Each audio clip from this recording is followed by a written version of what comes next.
There's a building in Harlem that still stands 11 stories tall, its red brick glowing in the afternoon sun. A neon sign flickers on its facade, letters spelling out YMCA in white and red. To most people walking past, it's just another New York landmark. But if those walls could speak, they would tell a story most Americans have never heard. A story of magnificent palaces built by people who weren't allowed through the front doors of America's other grand buildings. A story of genius, sacrifice, and a network of safe havens that stretched across a divided nation. This is the story of the Colored YMCA buildings, the lost palaces of Black America. On an autumn day in 1853, a man named Anthony Bowen stood in his modest Washington home and gathered a small group of friends around him. Outside, the nation was tearing itself apart over slavery. Inside this room, something revolutionary was beginning. Bowen was 44 years old, had signed the papers that purchased his freedom. $425. That's what it cost to buy himself out of bondage 23 years earlier. Now, with that same determination, he was about to build something that would outlast him by more than a century. Anthony Bowen had been born into slavery in 1809 in Prince George's County, Maryland, on an estate owned by a man named William Bradley. As a child, he learned early that his life was not his own, but somewhere inside him burned a quiet fire. When he was old enough to work beyond his enslaved duties, he took jobs as a painter and bricklayer, hiding his earnings coin by coin. By 1830, at age 25, he had saved enough to approach his enslaver with an offer. $425 for his freedom. The deal was made. Anthony Bowen walked out of bondage and into an uncertain world. He could have left Maryland and never looked back. Instead, he stayed. He worked. He saved again, this time to buy his wife's freedom. Then, together, they moved to Washington to start over. Despite having no formal education, Bowen taught himself to read and write. He became known in both the black and white communities as a man of integrity and faith. He founded churches. He taught Sunday school. He harbored runaway slaves in his home, meeting boats at the 6th Street Wharf in the dead of night. His home became a station on the Underground Railroad, with an extra attic built to hide those fleeing north. And in 1853, just 2 years after the YMCA movement arrived in America, Anthony Bowen founded the first YMCA for black men and boys. The timing was extraordinary. The Young Men's Christian Association had been born in London, England in 1844, created to help young men develop character and avoid the unhealthy conditions of rapidly industrializing cities. In 1851, the movement crossed the Atlantic to Boston and Montreal. By 1852, a small group of concerned citizens in Washington had opened a YMCA for white men. One of those founders was a man named William Chauncey Langdon, a clerk in the Treasury Department who worked alongside Bowen at the Patent Office. Langdon told his colleague about this new organization, this brotherhood of young Christian men. But when Bowen asked if black men could join, the answer was simple: no. So Bowen did what he had always done. He built his own path forward. On that autumn day in 1853, he and a group of friends organized what they called the YMCA for colored men and boys. It was the first non-church black institution in America.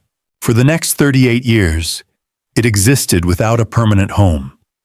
They met in rented rooms, in donated spaces, in members' living rooms, in the basements of churches. Bowen funded much of it himself. At age 60, still working, still organizing, he encouraged younger men to take the lead. but the dream he planted took root. By 1867, black YMCAs had sprouted in New York City, Philadelphia, Charleston, South Carolina, and Harrisburg, Pennsylvania. That same year, a man named E.V.C. Ayato from New York became the first black delegate to attend the YMCA's annual convention. The movement was spreading, but it was spreading in a nation where the color line cut through everything, even Christian brotherhood. Anthony Bowen died in 1871, before he ever saw his YMCA housed in a building of its own. But his death was not the end. It was a beginning. In 1890, the National YMCA organization created something it called the Colored Men's Department. The name itself reveals the contradiction at the heart of the story. Separate, but supposedly equal. And to lead this department, they appointed a man who would transform what it meant to be black and part of the YMCA movement. His name was William Alpheus Hunton. Hunton was the son of a freed enslaved family from Canada. In 1888, he became the first employed YMCA secretary at a colored YMCA in Norfolk, Virginia. His work was extraordinary. He organized programs, built membership, and created a model that others could follow. His success led to his appointment in 1890 as the first secretary of the Colored Men's Department, making him the first black man ever employed by the International Committee of the YMCA. Hunton understood something crucial. If black men couldn't enter white YMCAs, then black communities needed to build institutions so magnificent, so well-equipped, so undeniable in their excellence, that they would stand as monuments to what was possible. He traveled the country, helping communities organize, fundraise, and dream bigger than anyone thought they could. He worked with soldiers during the Spanish-American War, bringing YMCA services to black troops who were fighting for a nation that didn't fully recognize their citizenship. He helped develop student YMCAs on black college campuses throughout the South, creating networks of young, educated black men who would go on to lead communities across the country. When Hunton retired in 1916, another remarkable man stepped into the role. Jesse Moreland had joined the Colored Men's Department in 1898 as an administrator and fundraiser. Over nearly 3 decades, he helped raise over $2 million for 29 new YMCA buildings across the nation. Moreland was the one who convinced Julius Rosenwald to extend his YMCA funding beyond Chicago. He traveled from city to city, helping communities understand what was possible, teaching them fundraising strategies, connecting them with architects and contractors. The Dallas building was named after him, a recognition of his tireless work. When Moreland retired in 1924, Channing H. Tobias took over the role. Tobias would lead the department for its final 22 years, guiding it through the Great Depression, World War II, and finally to its dissolution in 1946, when the YMCA officially ended segregation as national policy. These 3 men, Hunton, Moreland, and Tobias, shaped the black YMCA movement for more than 50 years. They assembled staffs of talented young men who carried the YMCA mission to black communities across the country. Building programs from the ground up, they were major contributors to the black self-help movement. They trained leaders. They created models. They proved that excellence wasn't about race. It was about opportunity and investment. But dreaming required money, and money, for communities barely a generation removed from slavery, was almost impossible to come by. Then, in 1910, everything changed. A letter arrived at YMCA headquarters from a businessman in Chicago. His name was Julius Rosenwald, and he was the president of Sears, Roebuck and Company. He had become one of the wealthiest men in America. But unlike many of his peers, Rosenwald saw parallels between the struggles of Jewish immigrants and African Americans. His rabbi, Emil Hirsch, had taught him that property entails duties. That year, Rosenwald read the autobiography of Booker T. Washington, the great black educator and founder of Tuskegee Institute. The book, titled Up from Slavery, moved him deeply. He reached out to Washington, and the two men became friends. When black leaders in Chicago asked Rosenwald to help build a YMCA for their community, he made them a bold counteroffer. He would give $25,000, but only if the black community could raise $75,000. It was called a challenge grant, and it was revolutionary. Rosenwald wasn't offering charity. He was offering partnership. He was saying, "Prove you're serious. Prove you're willing to invest in your own future. And if you can, I'll match your commitment." The black community of Chicago rose to the challenge. They organized fundraising campaigns. They held dinners and concerts. They asked every family to give what they could. And they raised the $75,000. In 1914, the Wabash Avenue YMCA opened its doors. It was beautiful, functional, a source of pride. News of the Chicago success spread.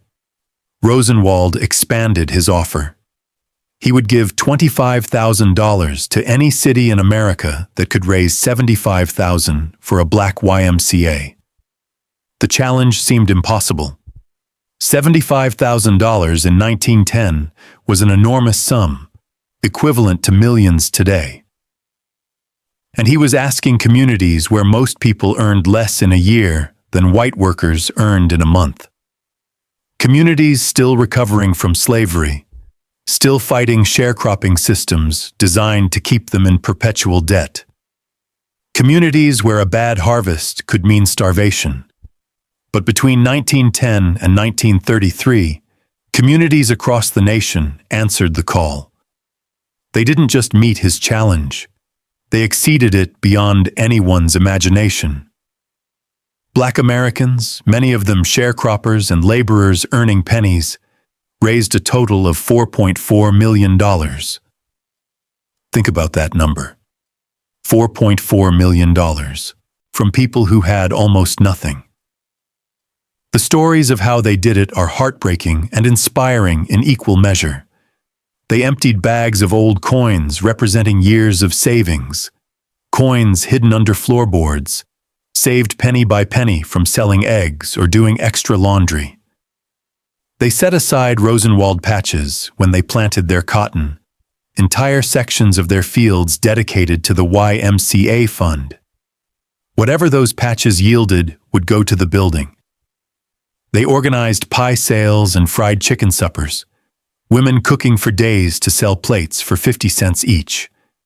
They held concerts and talent shows. Children performed. Churches took up special collections week after week. Men worked double shifts, giving every extra dollar to the fund. Women took in more washing, more mending, more childcare. Elderly people who couldn't work gave their last dollars, saying they wouldn't live to see the building finished, but wanted to be part of building it anyway. There are accounts of entire communities coming together for fundraising rallies that felt like revivals. Preachers preaching, choirs singing, people pledging amounts they didn't have yet, trusting they would find a way to earn it. The fundraising campaigns typically took years. Baltimore's campaign took several years to raise over $115,000. Dallas spent months organizing before they could even begin asking for money, building committees, recruiting volunteers, creating systems to track every donation. And when they finally hit their goal, raised that $75,000 that would unlock Rosenwald's $25,000, the celebrations were jubilant. People wept. Churches rang bells. It wasn't just about the money. It was about proving something. Proving they could do what others said was impossible. Proving they deserved what others said they didn't. Proving they could build institutions as magnificent as any in America, with or without white approval. They gave everything they had. And in return, Julius Rosenwald helped build at least 25 YMCA buildings in 24 cities. These became known as the Rosenwald Ys. The list reads like a map of Black America. Washington, Chicago, Indianapolis, Philadelphia, Kansas City, Cincinnati, Brooklyn, Baltimore, St. Louis, Columbus, New York, Atlanta, Dallas. Each city tells its own story. Take Baltimore. In 1893, a group called the Mutual Brotherhood of Liberty petitioned the Central YMCA to create a colored YMCA. For years, the Baltimore Colored YMCA moved between rented spaces, always searching for a permanent home. Then, in 1911, they settled at 1609 Druid Hill Avenue. But the building was modest, insufficient. The community knew they could do better. So they launched a campaign. Julius Rosenwald offered his standard challenge: $25,000 if they could raise $75,000. The people of Baltimore didn't just meet the goal, they raised over $115,000. By 1916, they had a handsome brick building, offering dormitory rooms for single men. Future Supreme Court Justice Thurgood Marshall was a member there. So was the great bandleader Cab Calloway. Or take Harlem. By the early 1900s, the area around West 53rd Street had become home to a thriving Black community. In 1901, a colored men's branch opened there, serving as a gathering place for workers, artists, and dreamers. But as Harlem's Black population exploded during the Great Migration, the need grew overwhelming. In 1918 and 1919, a new building rose at 181 West 135th Street. The architect, John Jackson, designed it to suggest an Italian palazzo. It cost $375,000 and held 226 rooms. It became the heartbeat of the Harlem Renaissance. Writers like Richard Wright, Claude McKay, Ralph Ellison, and Langston Hughes stayed there. Artists like Jacob Lawrence and Aaron Douglas found refuge within its walls. Actors Ossie Davis, Ruby Dee, Cicely Tyson, and Paul Robeson all passed through its doors. Hughes even published his first poems while renting a room there in the 1920s. But even this wasn't enough. By the late 20s, the building was overcrowded. People were being turned away. So the community, with help from John D. Rockefeller Jr., Julius Rosenwald, and the Phelps Stokes Fund, built an even grander structure directly across the street. Construction began in 1931. The new building, designed by James C. Mackenzie Jr. of the Architectural Bureau of the National Council of the YMCA, rose 11 stories high. Its red-brown brick facade featured Neo-Georgian details. Inside were 254 dormitory rooms. It was planned to accommodate 4,000 men and 1,000 boys. When it opened in 1933, it was called the largest YMCA facility for African American men and boys in the country. It was also one of the best-equipped YMCA buildings anywhere, regardless of race. These buildings were more than lodging. They were universities without walls. Each offered Bible study classes, moral and religious instruction, and adult education programs. Business and management courses were especially popular, teaching young men the skills they needed to run their own businesses or advance in white-collar professions that were slowly opening to Black workers. They built swimming pools and gymnasiums. In some cities, Local black churches used the YMCA pools for baptisms, the water becoming sacred space in buildings that already felt holy to many who entered them. They housed lending libraries stocked with books that many members had never seen before, works of history, science, literature, and philosophy. Books by black authors that white libraries refused to carry. Books that told the truth about slavery, Reconstruction, and the ongoing struggle for equality. They taught men to read and write. For men who had been denied education as children, who had grown up under systems designed to keep them illiterate and powerless, the chance to learn at age 20 or 30 or 40 was transformative. They trained them for jobs. Vocational programs taught carpentry, electrical work, plumbing, and other trades. Typing and stenography classes prepared men for office work. The YMCAs understood that economic independence was inseparable from dignity. A man who could support his family, who could walk into a workplace with skills and confidence, was harder to oppress, harder to break. The YMCAs were building not just buildings, but economic futures.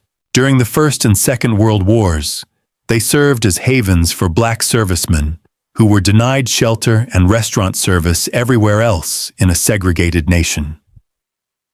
Imagine putting on your country's uniform, risking your life overseas, and then coming home to find that the uniform meant nothing, that you still couldn't eat at a lunch counter or sleep in a decent hotel, but you could go to the YMCA. You could find brothers who understood. You could find a bed and a meal and a moment of rest before heading back out into a nation that treated you like the enemy. During the Civil Rights Movement, they became meeting places and rallying points. Thurgood Marshall held planning sessions at the Washington 12th Street YMCA, working late into the night on legal strategies that would eventually dismantle segregation in schools.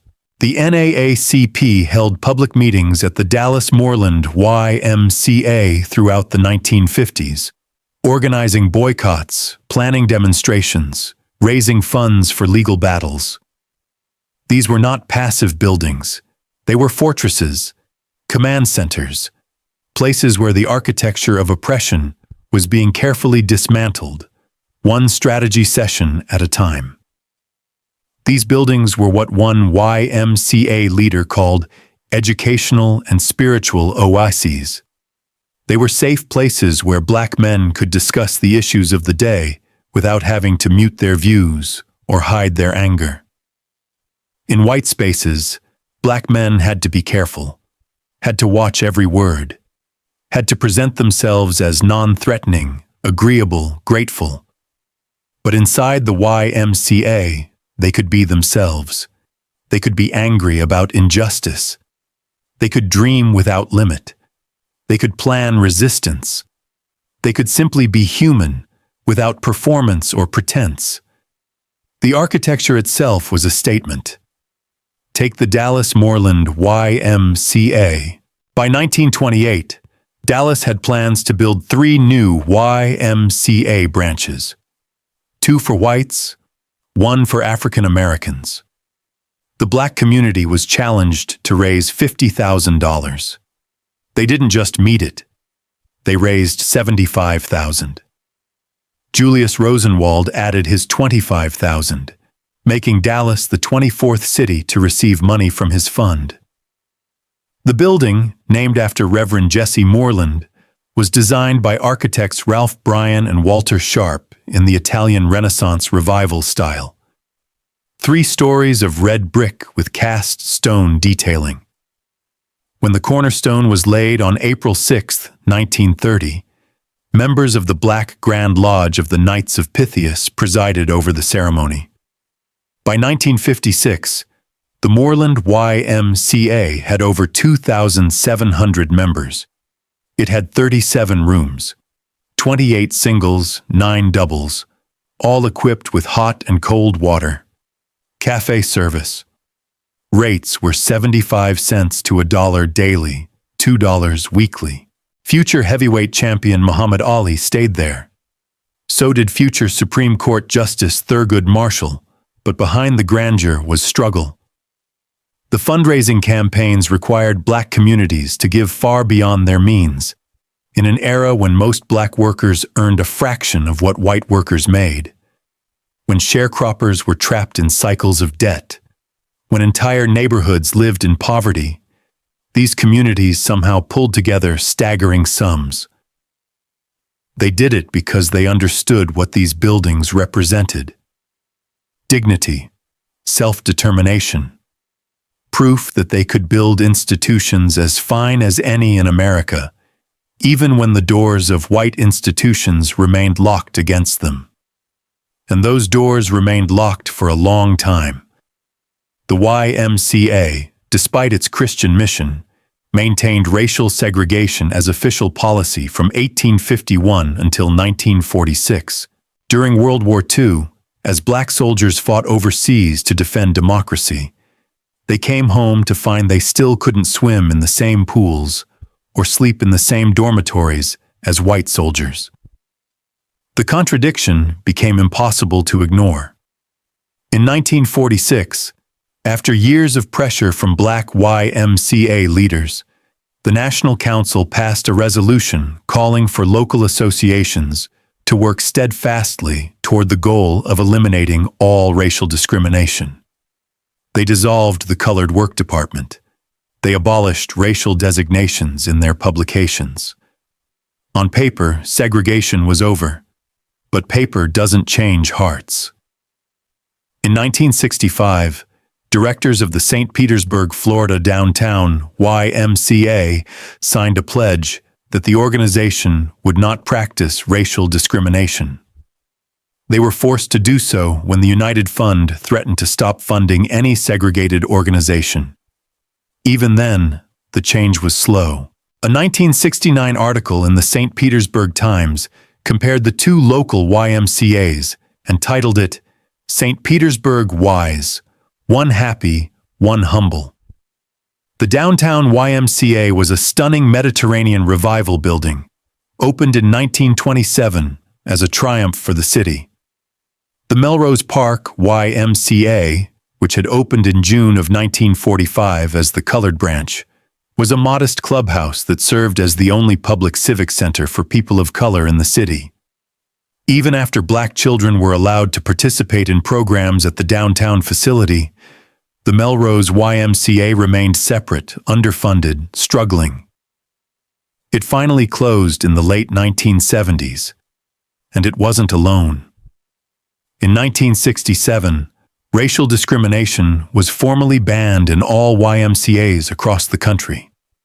Yet sources suggest that in 1968, some local associations were still practicing segregation. Those who refused to comply left the movement. Segregated branches were closed. But here's the tragedy that nobody talks about. When integration finally came, it often meant the end of black institutions. The Harlem YMCA survived. The Washington Anthony Bowen YMCA survived. But many others didn't. The buildings that communities had sacrificed everything to build, the palaces that had housed their dreams, were shut down, sold off, or repurposed. The irony was bitter. For decades, black Americans had been told they couldn't join white YMCAs, so they built their own, pouring millions of dollars and decades of sweat into creating spaces of excellence. Then, when the doors of white institutions finally opened, their own buildings became unnecessary, redundant, forgotten. Walk through American cities today and you'll find these buildings still standing. Some are still YMCAs. Some have become schools or community centers. Others are apartment buildings or offices. A few stand empty, slowly crumbling. Most people pass them without a second glance, but each one is a monument. The 12th Street YMCA in Washington, where Anthony Bowen's dream finally found a permanent home in 1912, still stands. In 1972, more than a century after Bowen's death, it was renamed the Anthony Bowen YMCA in honor of the man who started it all.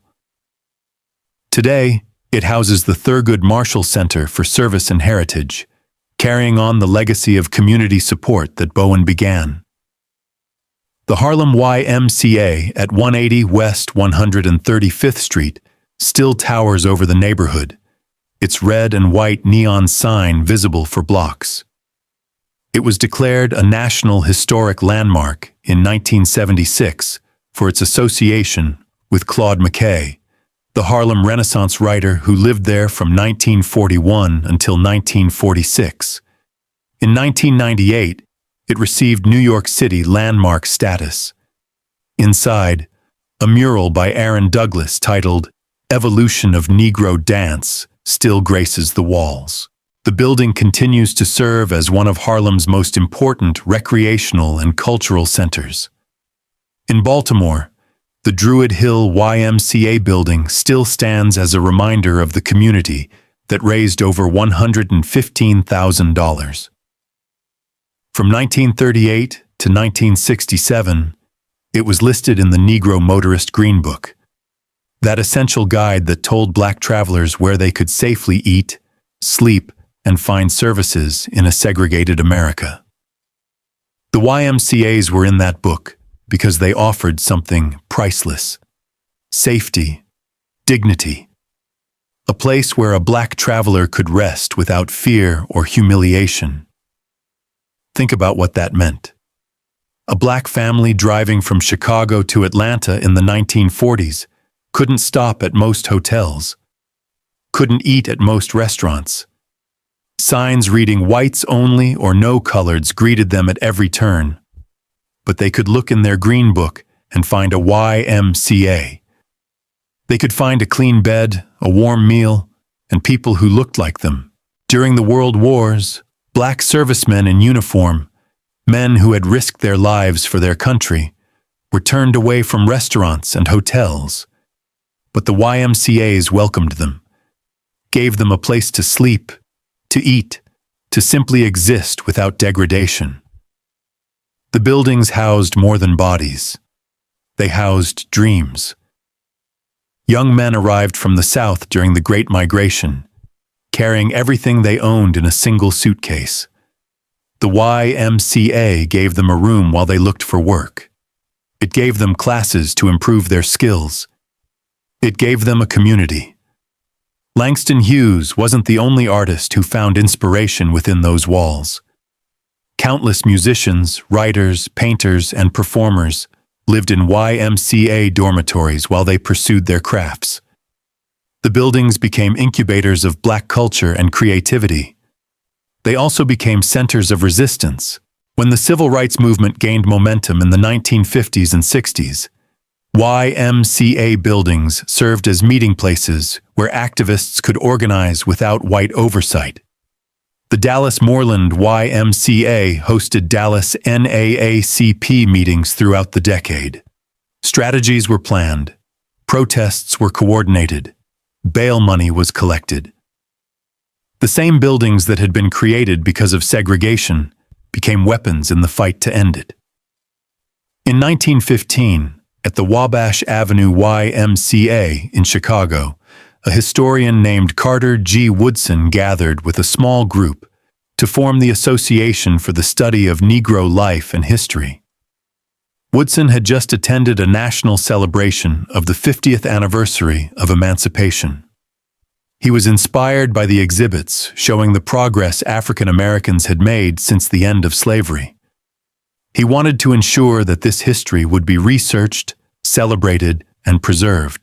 His organization eventually created Negro History Week, which later became Black History Month.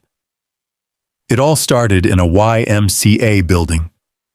The genius of the Rosenwald model was that it demanded partnership. Julius Rosenwald didn't believe in handouts. He believed in what he called opportunities for self-help and personal improvement, not charity. By requiring communities to raise $3 for every $1 he gave, he ensured that the Black community had ownership. These weren't buildings given to them. These were buildings they built themselves, with their own money, their own labor, their own dreams. That's why the fundraising numbers are so staggering. $4.4 million raised by people who, in many cases, had almost nothing. Pennies saved, chickens sold, extra work taken on, all to build something permanent, something beautiful, something theirs.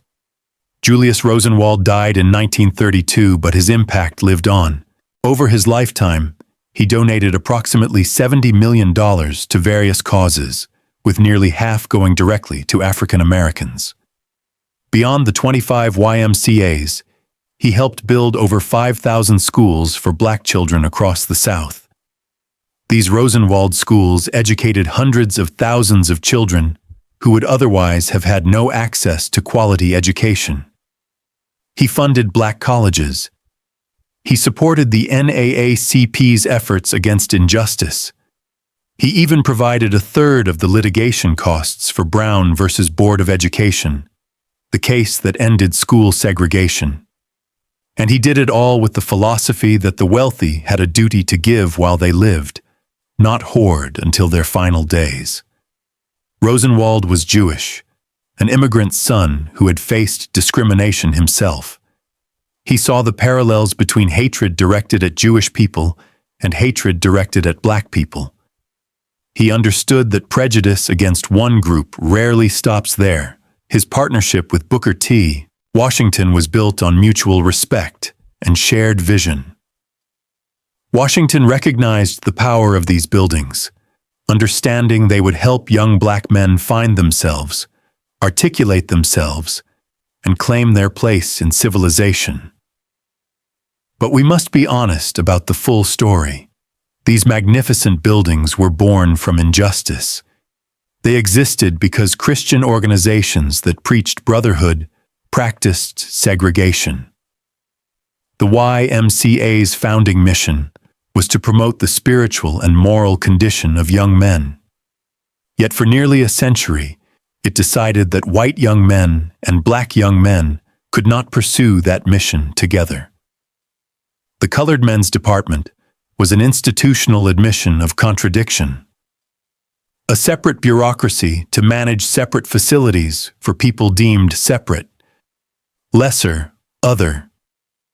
Black YMCA leaders like William Hunton and Jesse Moreland worked within this system, not because they agreed with it, but because they saw no alternative. They were against segregation in YMCA work. But they also understood the positive aspects of having space and time to train young black men for leadership.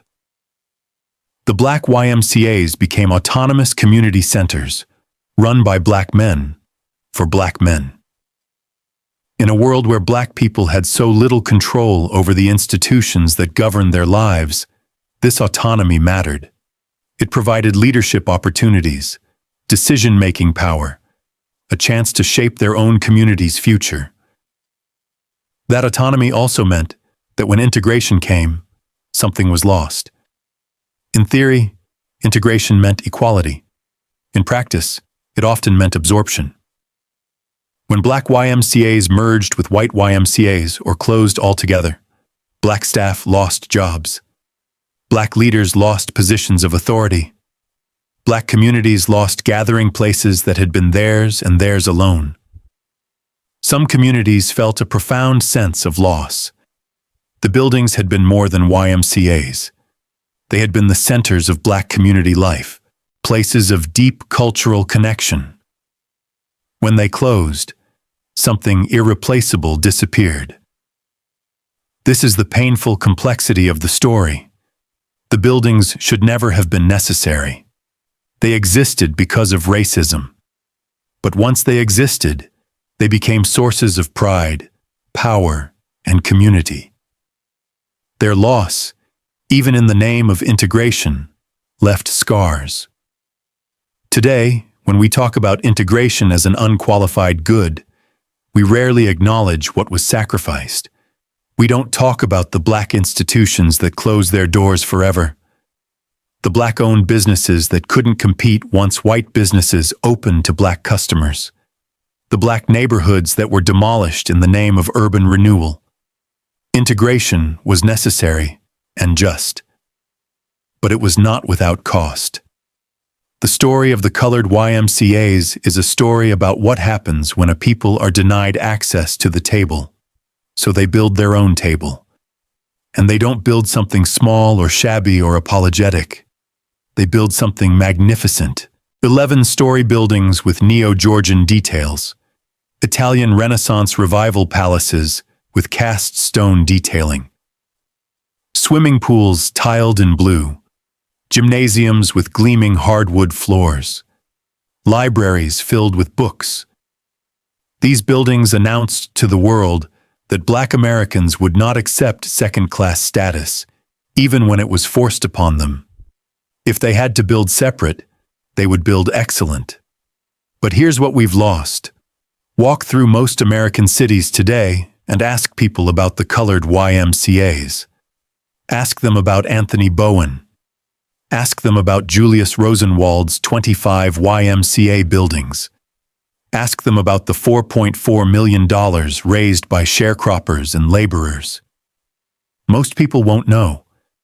The buildings are still there, many of them, but their stories have faded. We've forgotten the network of palaces that stretched across segregated America. We've forgotten the men who built them and the communities who paid for them and the lives that were saved within their walls. This forgetting is not accidental. American history has a way of erasing what's uncomfortable. We prefer stories that are simple, clear, good versus evil with a happy ending. The story of the Colored YMCAs is none of those things. It's a story about good people trapped in systems of exclusion, about institutions that preached love while practicing discrimination, about communities that built monuments to their own dignity even as the nation denied their humanity, about integration that was both victory and loss. These are complicated truths, so we let them fade. But they shouldn't fade, because the story of the Colored YMCAs is fundamentally a story about resilience, about a people who, generation after generation, found ways to survive and thrive despite everything arrayed against them. Anthony Bowen could have left Washington after buying his freedom. Instead, he stayed and built. William Hunton could have accepted that black men would never have access to quality YMCA facilities. Instead, he traveled the country building them. Julius Rosenwald could have kept his fortune to himself. Instead, he gave it away to fight injustice. The black communities of Baltimore, Dallas, Chicago, Harlem, and 24 other cities could have said the fundraising goals were impossible.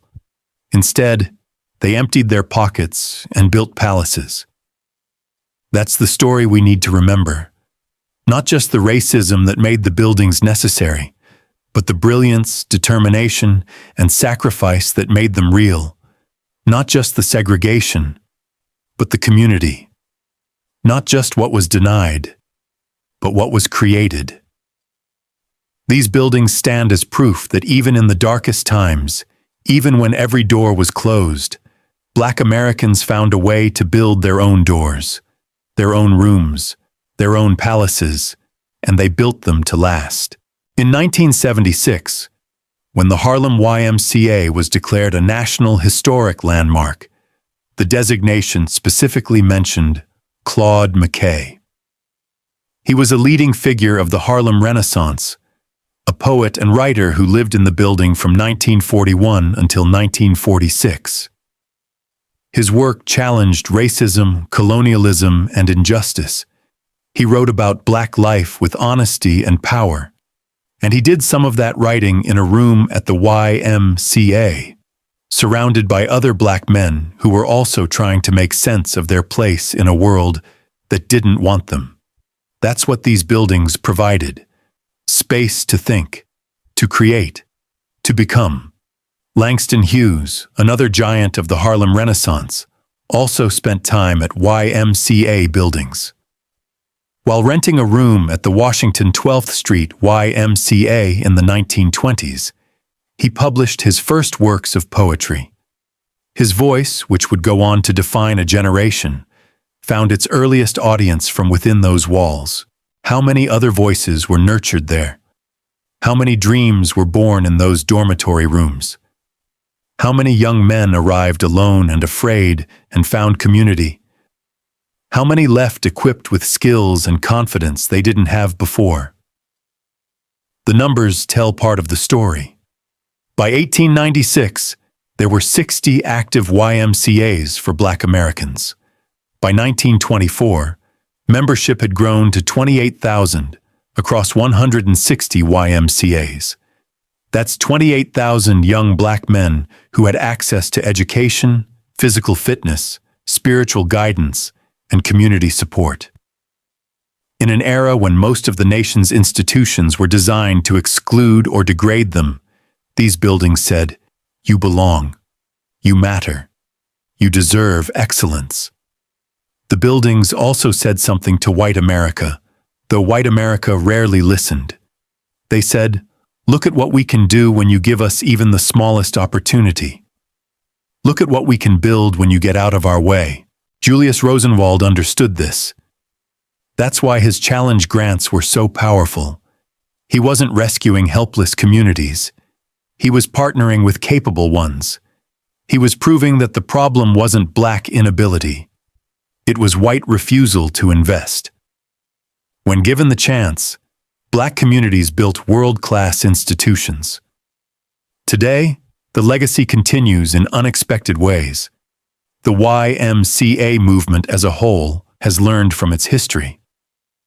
In 2015, Kevin Washington became the first African American and the first person of color to serve as CEO of the YMCA of the USA. Under his leadership, the organization committed to becoming anti-racist and multicultural. The process of reckoning with the past is ongoing, slow, imperfect, but happening. Meanwhile, the buildings themselves age. Some, like the Harlem YMCA and the Anthony Bowen YMCA in Washington, are well-maintained and active. Others struggle. The original Harlem building at 181 West 135th Street, which became the Harlem YMCA Jackie Robinson Youth Center, fell into disrepair. By 2015, it was operating as a private apartment building, facing significant maintenance challenges. In 2016, it finally received New York City landmark status, offering some protection. But the gap between designation and preservation is wide. This is the ongoing challenge. How do we preserve these buildings? Who pays for their upkeep? What do we do with the ones that are no longer YMCAs? Do we turn them into museums, affordable housing, community centers? Each answer comes with trade-offs. Museums preserve history, but remove buildings from daily community use. Affordable housing serves immediate needs, but may lose historical context. There are no easy answers, but doing nothing means watching these monuments slowly disappear. And they are monuments. As surely as the Lincoln Memorial or the Washington Monument, these buildings are monuments to American history. They commemorate struggle and achievement. They mark the places where communities came together to build something larger than themselves. They stand as physical proof that Black Americans have always been builders, organizers, educators, and dreamers. That even when the law said they were less than human, they built institutions that proved otherwise. The story of the Colored YMCA buildings is a story that belongs to all Americans, not just Black Americans, because it tells us something essential about who we are as a nation. It tells us that our greatest achievements often come from our most marginalized communities, that people denied justice don't give up. They organize, That when doors are closed, new doors are built. That resilience is not just about survival. It's about creating beauty and excellence in the face of ugliness and oppression. It also tells us about the cost of segregation. Not just the moral cost, though that was immense, but the practical cost. Imagine the resources wasted building duplicate institutions. The Colored YMCA and the White YMCA. Colored schools and white schools. Colored hospitals and white hospitals. Entire parallel infrastructures maintained at enormous expense, all to preserve systems of exclusion. Imagine what could have been built if those resources had been pooled. Imagine the progress that was delayed because talent was suppressed, opportunities were denied, and communities were forced to spend energy on basic survival rather than innovation and growth. And yet, despite all that waste, despite all that injustice, the Colored YMCAs thrived. They provided services that changed lives. They created spaces that nurtured genius. They built networks that supported movements. When the Colored Men's Department was dissolved in 1946, some might have seen it as an ending. In reality, it was a transition. The buildings remained. The communities remained. The legacy remained. Today, when we visit these buildings, we should see them with clear eyes. We should see both the injustice that created them and the triumph they represent. We should feel anger at the segregation that made them necessary, and we should feel pride at the communities that built them anyway. We should mourn what was lost when they closed, and we should celebrate what was gained while they stood. History is not simple. The story of the Colored YMCAs proves that. As the sun sets over Harlem, the neon YMCA sign flickers to life. Those letters, red and white against the darkening sky, have been glowing since 1933. They're among the oldest functioning neon signs in New York.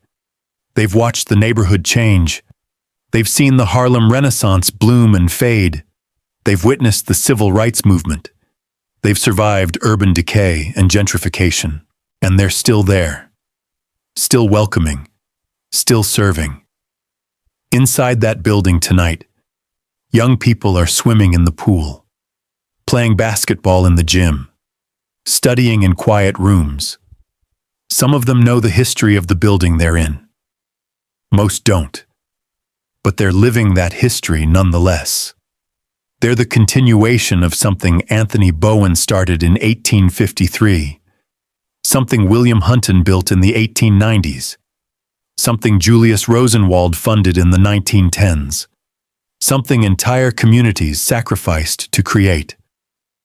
The buildings are aging now. The paint is peeling in places. The bricks need repointing. The systems need updating. Some will survive another century. Others won't make it another decade. But while they stand, they tell a story that America needs to hear. A story about what happens when you tell a people they can't have something, and they build it themselves. Better than you imagined. More beautiful than you deserved to see. Not despite you, but in defiant response to you. The Colored YMCA buildings are monuments to that defiance, to that excellence, to that unbreakable determination to build not just buildings, but futures. They are palaces born from exclusion, oases created in deserts of hatred, lights that refuse to go dark even in the longest nights of American racism. And they are still standing, still testifying, still teaching us, if we're willing to learn, about the true nature of greatness. Not inherited greatness or granted greatness, but earned greatness, built greatness. Greatness that rises from the ground up, brick by brick, dollar by dollar, dream by dream, until it towers 11 stories high and touches the sky. Every city that still has one of these buildings has a choice to make. Will we preserve them? Will we tell their stories? Will we teach our children about Anthony Bowen and Julius Rosenwald and the communities that raised $4.4 million?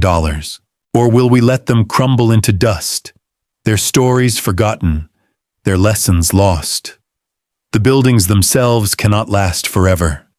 Stone weathers, brick cracks, systems fail, but stories can last as long as we keep telling them. And this story matters. It matters because it shows us what resilience looks like, what community looks like, what happens when people decide that the world as it is doesn't have to be the world as it will be.